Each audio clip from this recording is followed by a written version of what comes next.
నకిలీ మద్యం కుంభకోణంలో పీకల దాకా కూరుకుపోయిన చంద్రబాబు నాయుడు ప్రభుత్వం ఏం చేయాలో తెలియక దిక్కు తోచని పరిస్థితుల్లో ఎవరో ఒకరి మీద ఈ నెపం నెట్టేయాలా, ఎవరో ఒకరిని ఈ కేసులో ఇరికించాలా. చంద్రబాబు నాయుడికి వెన్నతో పెట్టిన విద్య ఏంటంటే ఏలేరు లిక్కర్ స్కామ్ దగ్గర నుంచి మొలకల చెరువు మద్యం కుంభకోణం దాకా చంద్రబాబు నాయుడు అసలు 45 సంవత్సరాల రాజకీయ అనుభవం ఉన్న చంద్రబాబు నాయుడు మద్యం కుంభకోణాల్లో ఇరుక్కుపోయిన చంద్రబాబు నాయుడు ఈరోజు చంద్రబాబు నాయుడు ఒకరిని అడుగుతా ఉన్నా, నువ్వు సిట్ వేసావు అంటే చంద్రబాబు నాయుడు గుప్పెట్లో ఉన్న ఒక సిట్ అంటే ఏంటి? సిట్ అంటే సిట్టు, స్టాండ్ అంటే స్టాండు, పడుకోమంటే పడుకుంటాం, కూర్చోమంటే కూర్చోడు.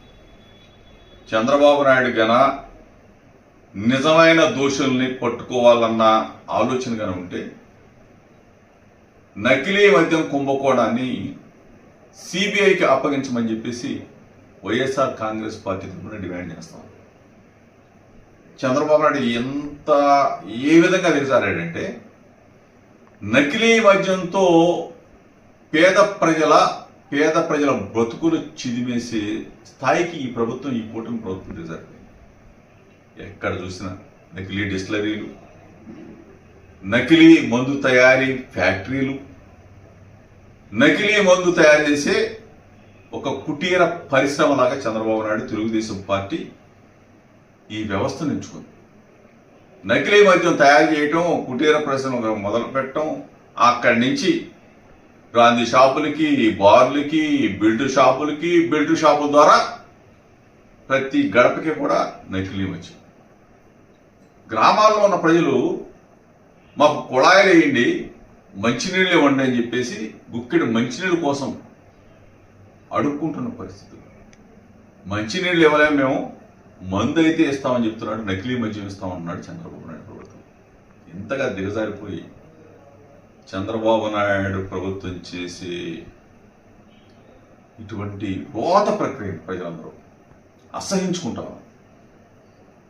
16 నెలల కాలంలోనే చంద్రబాబు నాయుడు పోవాలా, జగన్ రావాలని చెప్పేసి జనమంతా కూడా, రాష్ట్రం మొత్తం కూడా అన్ని వర్గాల ప్రజలు, అక్క చెల్లెళ్ళు, రైతులు, బడుగు బలహీన వర్గాల ప్రజలు, ప్రతి ఒక్కళ్ళు కూడా జగన్ రావాలి, మళ్ళీ జగన్ మోహన్ రెడ్డి గారి పరిపాలనలో బ్రహ్మాండంగా ఆంధ్రప్రదేశ్ రాష్ట్రం ముందుకు వెళ్తుందని చెప్పేసి ప్రతి ఒక్కళ్ళు కూడా విశ్వసిస్తున్నారంటే చంద్రబాబు నాయుడు పరిపాలన ఎంత రోతగా ఉందో ఒకసారి రాష్ట్ర ప్రజలు గమనించమని.